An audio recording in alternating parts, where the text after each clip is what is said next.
Hello नमस्कार साथियों, Dushyant civil classes में आप सभी लोगों का स्वागत है, हार्दिक अभिनंदन है। देखिए,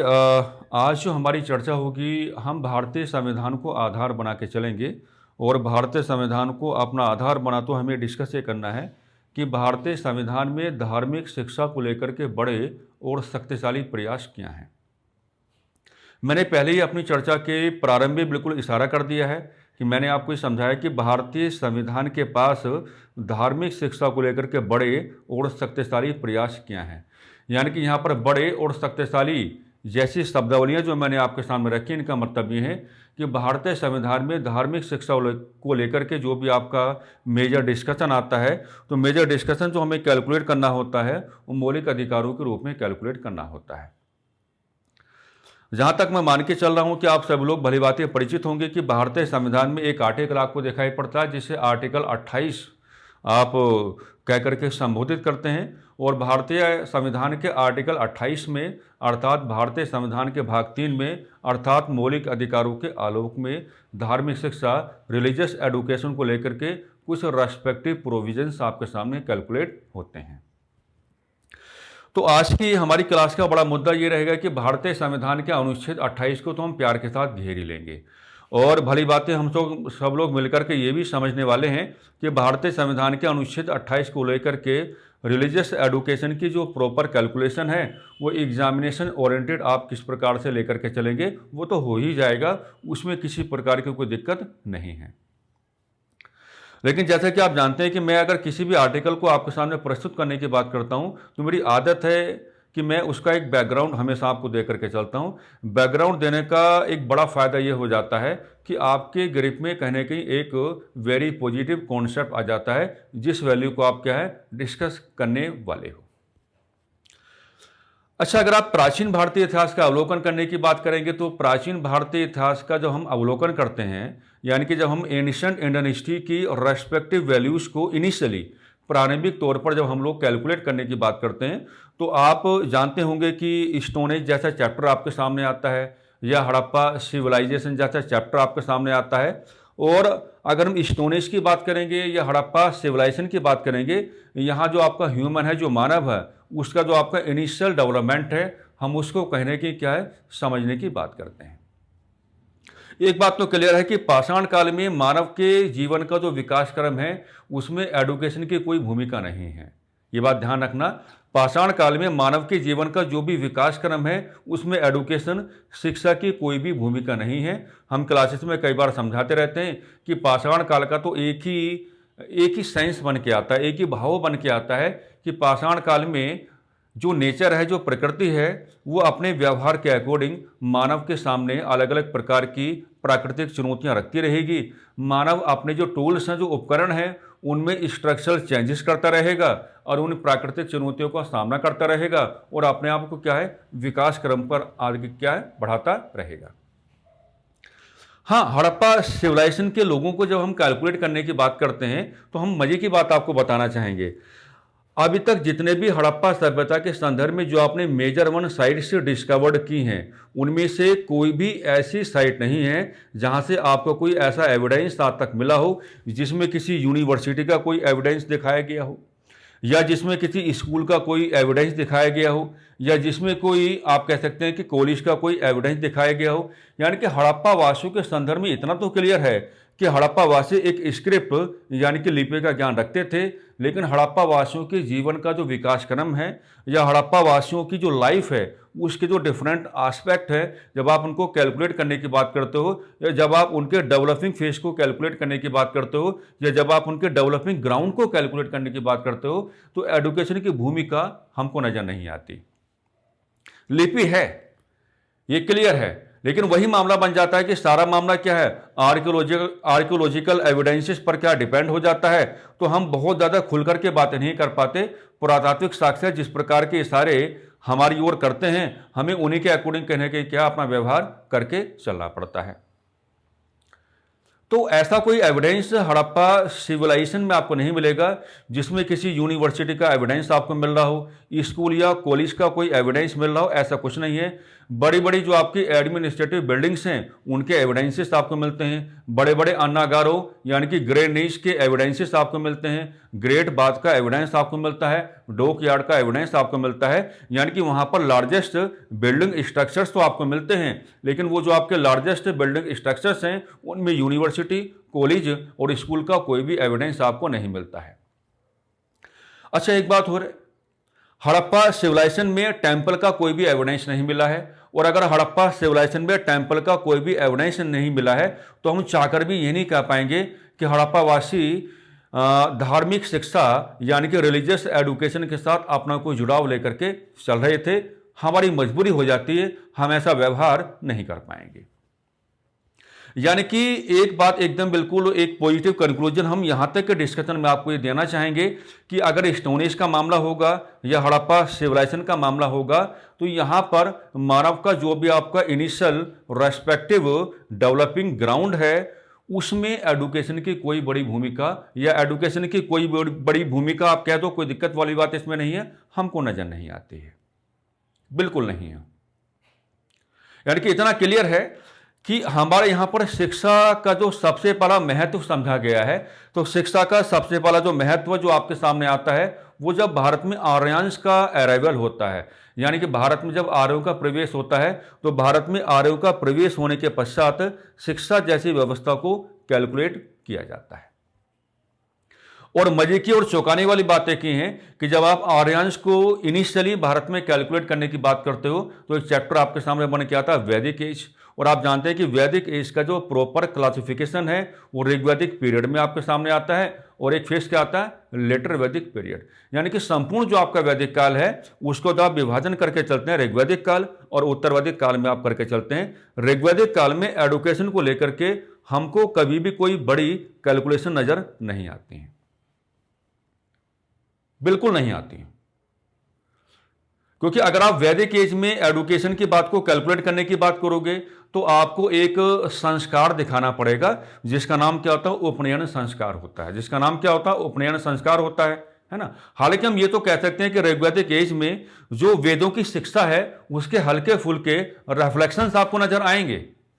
लेकिन बात यह कि ऋग्वैदिक पीरियड में एडुकेशन जैसी व्यवस्था को लेकर के हमारे पास कॉम्प्रिहेंसिव कैलकुलेशन नहीं है।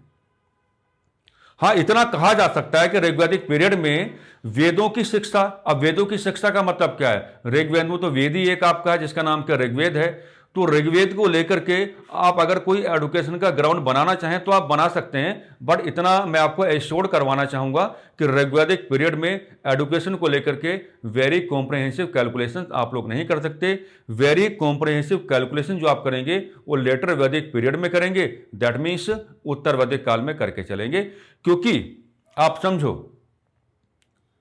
आर्यन से जैसे एडुकेशन सिस्टम को आपके सामने लगते हैं वो क्या था, वो धार्मिक शिक्षा की व्यवस्था है, और धार्मिक शिक्षा में क्या है, आपको वेदों का अध्ययन आपको करना है, वेदों का अध्ययन आपको करना है, ब्राह्मण ग्रंथों का अध्ययन आपको करना है, उपनिषद जैसी व्यवस्था का अध्ययन आपको करना है, आरण्यक जैसी व्यवस्था का आपको अध्ययन करके चलना है, यानी कि जो आपका संपूर्ण वैदिक साहित्य है तो संपूर्ण वैदिक साहित्य का कहीं ना कहीं अध्ययन आपको करके चलना है। और ये तो मैं बता रहा हूं कि संपूर्ण वैदिक साहित्य का मतलब क्या होता है, चारों वेद आपके हो जाते हैं, चारों वेदों के ब्राह्मण ग्रंथ आपके हो जाते हैं, और चारों वेदों के आरण्यक आपके हो जाते हैं, और उपनिषद जैसी व्यवस्था भी आपकी हो जाती है। जब आप इनको कंबाइन फॉर्म में लेकर के चलते हो तो ये आपका वेरी कंप्लीट फिजिकल कंपोजिशन बन के आता है किसका, वैदिक लिटरेचर का, और वैदिक लिटरेचर ही आधार है किसका, एडुकेशन का। और इस एडुकेशन का करेक्टर क्या होगा, रिलीजियस एडुकेशन होगा, यानी कि धार्मिक शिक्षा होगा। तो यह बात कहने में किसी प्रकार की कोई समस्या का भाव नहीं है कि धार्मिक शिक्षा जैसी व्यवस्था का सबसे पहला जो खुला रूप आपके सामने आएगा वो उत्तर वैदिक काल में आएगा, और उत्तर वैदिक काल में आप पाते हैं 16 प्रकार के संस्कारों की व्यवस्था, और 16 प्रकार के संस्कारों में एक संस्कार आपको दिखाई पड़ेगा जिसका नाम क्या होता है, उपनयन संस्कार होता है, और उपनयन संस्कार ही आपको शिक्षा का अधिकार देकर के चलता है। यानी कि वर्ण व्यवस्था के अकॉर्डिंग जो आपका सोशल डिवीजन रहा, तो वर्ण व्यवस्था के अकॉर्डिंग जो आपका सोशल डिवीजन है, ब्राह्मण, क्षत्रिय, वैश्य और शूद्र, इस तरीके से जो आपके सामने आता है, तो जिस वर्ण को उपनयन संस्कार कराने का अधिकार नहीं है तो उस वर्ण को धार्मिक शिक्षा अर्थात वैदिक साहित्य की शिक्षा ग्रहण करने का अधिकार भी नहीं होगा। अब इसकी मजे की बात यह कि उपनयन संस्कार कराने का अधिकार ना तो शूद्र वर्ण को है और ना ही महिलाओं को है। तो आप ये कह के चलेंगे शुरुआत में कि उत्तरवादी काल तक आते आते आपको धार्मिक शिक्षा जैसी व्यवस्था पर एक खुलापन नजर आता है और उपनयन संस्कार की व्यवस्था आपके सामने आती है जो लोगों को धार्मिक शिक्षा के साथ क्या है जोड़ने की बात करती है। और यहाँ पर जो आपके रेस्पेक्टिव रिलीजियस एडुकेशन होगी उसका आधार क्या बनेगा, आपका वैदिक लिटरेचर बन के चलता है। लेकिन इसकी भी खराबी ये थी कि महिलाओं को उपनयन संस्कार करने का अधिकार नहीं दिया गया, शूद्र वर्ण के लोगों को उपनयन संस्कार करने का अधिकार नहीं दिया गया। दैट मीन्स उत्तरवादी काल की जो धार्मिक शिक्षा है ये क्या है, ये महिला शिक्षा का समर्थन करके नहीं चलेगी और एडुकेशन फॉर ऑल जिसे हम कहते हैं कि शिक्षा सभी के लिए, इस वाक्यांश का भी क्या है समर्थन करके नहीं चलेगी। बहरहाल इतना हमारे समझ में आता है कि हम अगर भारतीय संदर्भ में एडुकेशन जैसी व्यवस्था को इनिशियली कैलकुलेट करने की बात करते हैं तो हमारे यहाँ पर एडुकेशन का जो चरित्र रहा वो क्या रहा, धार्मिक रहा। हम शुरुआत में धार्मिक शिक्षा को अपना करके चले हैं और संपूर्ण प्राचीन भारतीय इतिहास के ग्राउंड पर धार्मिक शिक्षा की ही कैलकुलेशंस होती रहती हैं। धार्मिक शिक्षा के माध्यम से क्या है, लोगों को एडुकेट करवाया जाता है यानी कि शिक्षित करवाया जाता है। हालांकि इस धार्मिक शिक्षा की व्यवस्था में बहुत ज़्यादा खुलापन नहीं रहेगा, है ना, बहुत ज़्यादा खुलापन नहीं रहेगा और ख़ास तौर से महिला वर्ग की शिक्षा को लेकर के आपको नेगेटिव एस्पेक्ट हमेशा नज़र आते रहेंगे। हालांकि बीच में आप देखते हैं कि बुद्धिज्म आपके सामने आ जाता है, जैनिज्म आपके सामने आ जाता है। तो बुद्धिज्म और जैनिज्म की बात आप करोगे तो बुद्धिज्म जो है यह महिला वर्ग के अधिकारों की ज़्यादा सकारात्मक वकालत करेगा। हालांकि जो आपका जैनिज्म है महिलाओं के अधिकारों की वकालत वो भी करेगा, लेकिन बुद्धिज्म से क्या है थोड़ा पीछे रह जाएगा। बहरहाल इतना आपको कह करके चलना पड़ेगा कि संपूर्ण प्राचीन भारतीय इतिहास के धरातल पर जो हमारे यहाँ एडुकेशन सिस्टम का रियल करैक्टर रहा वो क्या रहा, रिलीजियस एडुकेशन आप कह करके चलेंगे। और उसमें एडुकेशन फॉर ऑल इस तरीके के जो आपका फ्रेज है इसने कभी काम नहीं किया, यानी कि शिक्षा सीमित रही। कहने का मतलब क्या ये है। जब आप लोग मिडेवल इंडियन हिस्ट्री की बात करते हैं, मध्यकालीन भारतीय इतिहास की बात करके चलते हैं, तो मध्यकालीन भारतीय इतिहास में आप देखते हैं कि मुस्लिम शासन के आलोक में आपको अपने जीवन को आगे बढ़ाना होता है। तो जो आपकी पुरानी धार्मिक शिक्षा रही, मुस्लिम शासन के आलोक में उस पुरानी धार्मिक शिक्षा पर भी क्या है गंभीर आघात पड़ा, क्योंकि शासन जो हुआ, मैक्सिमम जो शासन हुआ वो इस्लामिक वैल्यूज़ के अकॉर्डिंग हुआ। और आपको ये कह करके चलना पड़ेगा कि हमारी जो प्राचीन धार्मिक शिक्षा है उस पर नकारात्मक प्रभाव पड़ा, यानी कि मुस्लिम शासन ने आपकी प्राचीन धार्मिक शिक्षा को बढ़ावा दिए जाने के उद्देश्य से कोई ठोस कदम नहीं उठाए, कोई बड़े कदम नहीं उठाए, ये चलता रहा। ऐसे में आज हमें धन्यवाद देना होगा किनका, राजा राममोहन राय साहब का। राजा राममोहन राय साहब ने क्या आधुनिक भारत में सबसे पहले आधुनिक शिक्षा की वकालत हम भारतीयों के संदर्भ में की, यानी कि वो एडुकेशन का पूरा करैक्टर ही बदलवाना चाहते थे। उनका मानना यह था कि जो आपका पश्चिम का शिक्षा है, यानी कि जो एडुकेशन सिस्टम वेस्टर्न सोसाइटीज में कैलकुलेट होता है, जिसको जनरली हम क्या कहते हैं मॉडर्न एडुकेशन कहते हैं। और मॉडर्न एडुकेशन में आप किस चीज़ की शिक्षा ग्रहण करते हैं, लाइक आपका हिस्ट्री हो जाता है, पॉलिटिकल साइंस आपका हो जाता है, ज्योग्राफी आपका हो जाता है, इंग्लिश आपका हो जाता है, इकोनॉमिक्स आपका हो जाता है, मैथमेटिक्स आपका हो जाता है। तो इस सब को हम क्या कहते हैं, मॉडर्न एडुकेशन कहते हैं। हालांकि राजा राममोहन राय ब्रह्मो समाज को आधार बना करके व्यवहार कर रहे थे और ब्रह्म समाज के अकॉर्डिंग उन्होंने भारतीय समाज की जो सोशल इविल्स हैं उनको आइडेंटिफाई किया और उनको टारगेट भी किया। लेकिन वो ये अच्छा व्यवहार करके चले गए कि अगर भारतीयों को वास्तव में अगर आपको कोई साइंटिफिक अप्रोच देनी है तो वो कैसे आएगी, आपको भारतीयों को आधुनिक शिक्षा जैसी व्यवस्था के साथ क्या है जोड़ करके चलना ही पड़ेगा। ये उन्होंने अच्छा काम किया और इसके लिए जो राजा राममोहन राय हैं वो प्रशंसा के क्या हैं पात्र भी हैं। कुल मिलाकर के आप ये पाते हैं कि 1828 एडी के बाद मॉडर्न एडुकेशन को लेकर के कैलकुलेशन काफ़ी स्पीडी वे में आगे बढ़ती हैं और 1835 तक आते आते मैकाले माइन्यूट जिसको आप हिंदी में क्या कहते हैं, मैकाले घोषणा पत्र, वो आपके सामने आ जाता है। और मैकाले जो माइन्यूट है उसने बिल्कुल ही एश्योर करा दिया कि भारत में एडुकेशन का नेचर क्या होगा, मॉडर्न होगा, और मीडियम क्या होगा, इंग्लिश होगा। यहाँ से हमारी पुरानी शिक्षा व्यवस्था में एक गंभीर परिवर्तन आपके सामने आया। और आज हम जिस तरीके से एडुकेशन सिस्टम को अपना करके चल रहे हैं, जिस तरीके से अलग अलग वैल्यूज की एडुकेशन हम क्या एक्वायर करने की बात कर रहे हैं, ये उसी की देन है। यानी कि 1835 का जो मैकाले माइन्यूट है वाकई में क्या है, एक ठोस कदम था,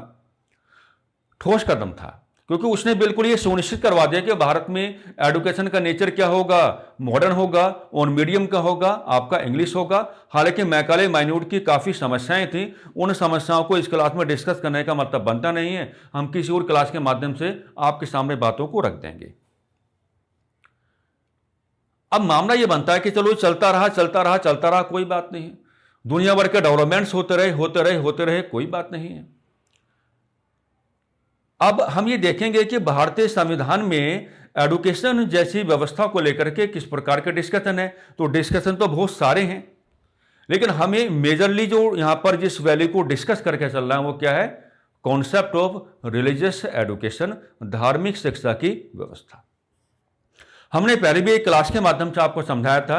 कि अगर भारतीय संविधान की प्रस्तावना में पंथ निरपेक्षता जैसे शब्दावली का जुड़ाव ना होता तो अभी भारत यूरोपीय राज्य एक सेकुलर स्टेट के रूप में व्यवहार करता ही करता, क्योंकि भारतीय संविधान के भाग 3 के अंतर्गत आर्टिकल 25 से 28 के बीच की जो कैलकुलेशन है वो आपको साफ साफ बताती है कि भारत यूरोपीय राज्य जो होगा वो सेकुलर स्टेट के रूप में व्यवहार करेगा। बहरहाल वर्तमान समय की बात करें तो मामला और भी ज्यादा क्या है, आकर्षित हो जाता है, इफेक्टिव हो जाता है, सकारात्मक हो जाता है, क्योंकि एक और तो भारतीय संविधान के अंदर पंथ निरपेक्षता जैसी शब्दावली आपको मिल जाती है, और एक और क्या है, भारतीय संविधान के भाग 3 में आर्टिकल 25 से लेकर के 28 के बीच का प्रॉपर डिस्कशन आपको मिल जाता है। दोनों को अगर आप कंबाइन फॉर्म में लेकर के चलोगे तो भारत यूरोपीय राज्य के बारे में आपको कहना पड़ेगा कि भारत यूरोपीय राज्य क्या है, एक सेकुलर स्टेट के रूप में व्यवहार करेगा। और अगर कोई राज्य एक सेकुलर स्टेट के रूप में व्यवहार करता है तो ऐसे राज्य में रिलीजियस एडुकेशन की कैलकुलेशन करना काफी ज्यादा जरूरी हो जाता है। क्योंकि देखो सेकुलर स्टेट का मतलब क्या हुआ भाई, सेकुलर स्टेट का मतलब तो यह हुआ कि एक ऐसा राज्य है जो सभी धर्मों के साथ क्या इक्वल ट्रीटमेंट करके चलेगा, किसी भी विशेष धर्म के साथ कोई स्पेशल ट्रीटमेंट नहीं करेगा। तो आपको यह बता के चलना पड़ेगा कि अगर कोई भी राज्य सेकुलर स्टेट हो जाता है तो ऐसे राज्य को आधार बना करके रिलीजियस एडुकेशन की कैलकुलेशन करना उतना ही ज्यादा क्या इफेक्टिव है। मतलब यह हुआ कि ऐसा राज्य किसी विशेष धर्म की धार्मिक शिक्षा को प्रमोट करके नहीं चलेगा। अगर उसको यह कहा गया है कि आपको प्रत्येक प्रकार के धर्म के साथ एक समान व्यवहार करना है तो आपको धार्मिक शिक्षा के साथ भी क्या है, इक्वली ट्रीटमेंट करके चलना पड़ेगा। आप अपने ट्रीटमेंट में डिफरेंट नहीं हो सकते। तो अगर भारत यूरोपीय राज्य आपको एक सेकुलर स्टेट के रूप में मिलता है और इस सेकुलर स्टेट में अगर आपको रिलीजियस एडुकेशन की कैलकुलेशन करके चलनी है तो ये जो आपका है आर्टिकल 28, तो आर्टिकल 28 के आपका यहां पर सबसे बड़ा सहारा बन जाता है। आप लोग देख पा रहे होंगे कि अगर हम आर्टिकल 28 की बात करते हैं तो ये आपका एक क्या है, फंडामेंटल राइट है। ये आपका क्या बनेगा, फंडामेंटल राइट बनेगा। ये आपका क्या बनेगा, मौलिक अधिकार बनेगा, दैट मीन्स फंडामेंटल राइट बनेगा। और इसमें मेजर डिस्कशन क्या है भाई, इसमें जो आपका मेजर डिस्कशन है तो इसमें मेजर डिस्कशन किसका आपका, तो आप क्या कहेंगे भाई, जो मेजर डिस्कशन हमारे सामने आया वो धार्मिक शिक्षा को लेकर आता है, यानी कि regarding to religious education, regarding to religious education, regarding to religious education, यानी कि धार्मिक शिक्षा के बारे में आपका क्या है, मेजर डिस्कशन यहां पे आ जाता है। आप लोग देख पा रहे हैं कि आर्टिकल 28 में जो मौलिक अधिकार आपको मिला है, जिस मौलिक अधिकार की ओर से आपको धार्मिक शिक्षा के बारे में डिस्कशन आ जाता है, तो डिस्कशन जो आएगा उसके रिगार्डिंग आपको क्या है, एक स्टेट को कैलकुलेट करना पड़ेगा। और आप लोग भली बात जानते होंगे कि ये स्टेट क्या है, defined in article 12, defined in article 12, यानी कि मौलिक अधिकार के संदर्भ में भारतीय संविधान के अनुच्छेद 12 के अकॉर्डिंग जिस स्टेट को कैलकुलेट किया गया है, तो उसी स्टेट को आधार बना करके आपको क्या है, धार्मिक शिक्षा की बात यहाँ पे करनी है कि धार्मिक शिक्षा के संदर्भ में आर्टिकल 12 में जो स्टेट डिफाइंड है वो किस प्रकार का व्यवहार आपके सामने लेकर के आता है। तो हम बड़े प्यार से आपको समझाना चाहेंगे कि वो ये कहता है कि भाई देखो ऐसा है कि आप 3 प्रकार की कैलकुलेशन कर सकते हैं कि अगर कोई भी आपका एजुकेशनल इंस्टीट्यूशन क्या है, हम ये कहेंगे कि होली मेंटेन्ड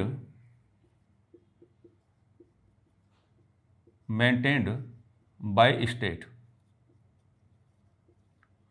कि होली मेंटेन्ड बाय स्टेट, या आप इसको ऐसे भी कह सकते हैं कि अगर कोई एजुकेशनल इंस्टीट्यूशन आपका ऐसा बन के आता है जिसको आप क्या कहेंगे, गवर्नमेंट एजुकेशनल इंस्टीट्यूशन। 2 तरीके से आप व्यवहार कर सकते हैं, या आप इसको ऐसे भी कह सकते हैं कि एक शिक्षण संस्थान ये ऐसा है जिसको राज्य द्वारा संपूर्ण तौर पर क्या है, वित्त पोषित किया गया हो।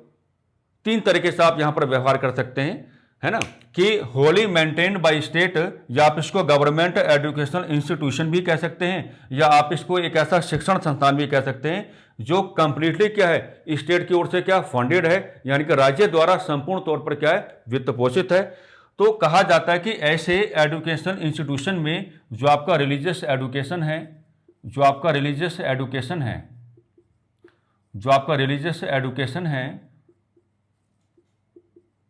ठीक है, उस पर आप काम नहीं कर सकते, यानी कि ऐसे शिक्षण संस्थान में धार्मिक शिक्षा दिए जाने का कोई भी प्रावधान नहीं माना जाएगा। आप तीनों तरीके से व्यवहार करेंगे, क्योंकि लैंग्वेज तीनों तरीके से आपसे सवाल पुटअप कर सकती है कि ऐसा जो एजुकेशनल इंस्टीट्यूशन है ना, होली मेंटेन बाय स्टेट या गवर्नमेंट एजुकेशनल इंस्टीट्यूशन, या एक ऐसा एजुकेशनल इंस्टीट्यूशन है जो कंप्लीटली क्या है, स्टेट की ओर से क्या फंडेड है, संपूर्ण तौर पर राज्य द्वारा क्या है, वित्त पोषित है। तो ऐसे शिक्षण संस्थान में आप रिलीजियस एजुकेशन की कोई भी कैलकुलेशन नहीं करेंगे, यानी कि ऐसे शिक्षण संस्थान में धार्मिक शिक्षा दिए जाने का कोई भी प्रावधान नहीं है। आगे कहता है कि भाई एक एजुकेशनल इंस्टीट्यूशन ऐसा भी हो सकता है, एक एजुकेशनल इंस्टीट्यूशन ऐसा भी हो सकता है जिसको आप क्या कहेंगे, जिसको आप कह सकते हैं सेमी गवर्नमेंट, जिसको आप कह सकते हैं सेमी गवर्नमेंट। सेमी गवर्नमेंट का मतलब क्या होगा, अर्ध सरकारी, या जिसको आप कह सकते हैं कि जो पार्शली का मतलब क्या होता है, आंशिक तौर पर, पार्शली क्या है, फंडेड बाय द स्टेट, या एक ऐसा शिक्षण संस्थान आप कह सकते हैं जो राज्य द्वारा क्या आंशिक तौर पर क्या वित्त पोषित है,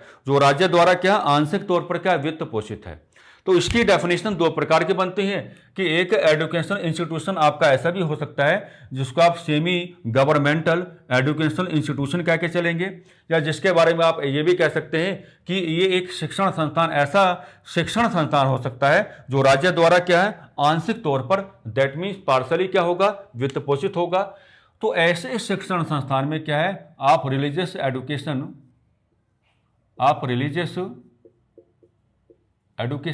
दे सकते हैं, आप रिलीजियस एडुकेशन क्या है, दे सकते हैं, लेकिन आप किसी भी इंडिविजुअल को क्या है, बाउंड नहीं करेंगे, बाउंड करके नहीं चलेंगे। यानी कि धार्मिक शिक्षा आप दे तो सकते हैं लेकिन आप किसी को बाध्य नहीं करेंगे इस प्रकार की धार्मिक शिक्षा को क्या है, ग्रहण किए जाने के संदर्भ में। अगली कैलकुलेशन इसमें होती है कि एक एजुकेशनल इंस्टीट्यूशन आपका ऐसा भी हो सकता है जिसको आप क्या कहेंगे, प्राइवेट एजुकेशनल इंस्टीट्यूशन कह पाएंगे, प्राइवेट एजुकेशनल इंस्टीट्यूशन आप कह पाएंगे, है ना। तो अगर कोई प्राइवेट एजुकेशनल इंस्टीट्यूशन है तो उसके बारे में आपको सीधा ये कह करके चलना पड़ेगा कि भाई देखो ऐसा है कि किसी भी प्राइवेट एजुकेशनल इंस्टीट्यूशन में रिलीजियस एजुकेशन इम्पार्ट की जा सकती है, रिलीजियस एजुकेशन प्रदान की जा सकती है। और रिगार्डिंग दिस आप चाहें तो किसी भी इंडिविजुअल को क्या है, रिगार्डिंग दिस आप चाहें तो किसी भी इंडिविजुअल को क्या है, बाउंड कर सकते हैं, बाउंड कर सकते हैं, बाउंड कर सकते हैं। ठीक है, तो आपने देखा कि अगर कोई शिक्षण संस्थान ऐसा है जो संपूर्ण तौर पर राज्य द्वारा वित्त पोषित है या जो संपूर्ण तौर पर क्या आपका सरकारी शिक्षण संस्थान है, तो ऐसे शिक्षण संस्थान में आप धार्मिक शिक्षा की कोई भी व्यवस्था नहीं बनाएंगे। यानी कि इस वाले शिक्षण संस्थान के अकॉर्डिंग ये कहना बड़ा आसान हो जाता है कि आर्टिकल 12 में जो आपका डिफाइंड स्टेट है वो क्या है, एक पंथ निरपेक्ष राज्य के रूप में धार्मिक शिक्षा के बारे में व्यवहार कर रहा है, क्योंकि धार्मिक शिक्षा दिए जाने की संपूर्ण अनुमति है ही नहीं। तो ऐसे में ये कोई गुंजाइश नहीं बनेगी कि आर्टिकल 12 में जो आपका डिफाइंड स्टेट है वो किसी विशेष धर्म की धार्मिक शिक्षा के संदर्भ में किसी प्रकार का कोई विशेष व्यवहार कर रहा होगा। आपके कहानी समझ में आ रही होगी। तो कई बार क्या होगा, कोई जो आपको जो एग्जामिनर है आर्टिकल 28 में केवल इतना ही आपको नहीं बताना होता है कि ये आपके एक प्रकार का मौलिक अधिकार है या इसका जो आपका मेजर 1 डिस्कशन है वो क्या है, धार्मिक शिक्षा के संदर्भ में है। तो आर्टिकल 28 में आपको ये सब कुछ बताना पड़ेगा कि जो कंप्लीट डिवीजन है, और कंप्लीट डिवीजन किसका है, एजुकेशन इंस्टीट्यूशन का है। तो 3 प्रकार से आपको अपनी क्या है, रेस्पेक्टिव लैंग्वेजेस यहाँ पे बना के चलनी पड़ेंगी, और इन रेस्पेक्टिव लैंग्वेजेस के बिहाफ पर article 28 that means religious education का आपको पॉजिटिव ट्रीटमेंट करके चलना पड़ेगा। ठीक है, तो ये थोड़ा हमको समझाना था, एक आर्टिकल हमको आपको समझाना था, और आर्टिकल का प्रॉपर बैकग्राउंड भी हमने आपको देने की कोशिश की है। उम्मीद करते हैं कि प्रॉपर बैकग्राउंड जो है वो आपको एक वेरी पॉजिटिव कॉन्सेप्ट देने का काम करेगा। और आर्टिकल 28 में जो मेजर आपकी कैलकुलेशन है, धार्मिक शिक्षा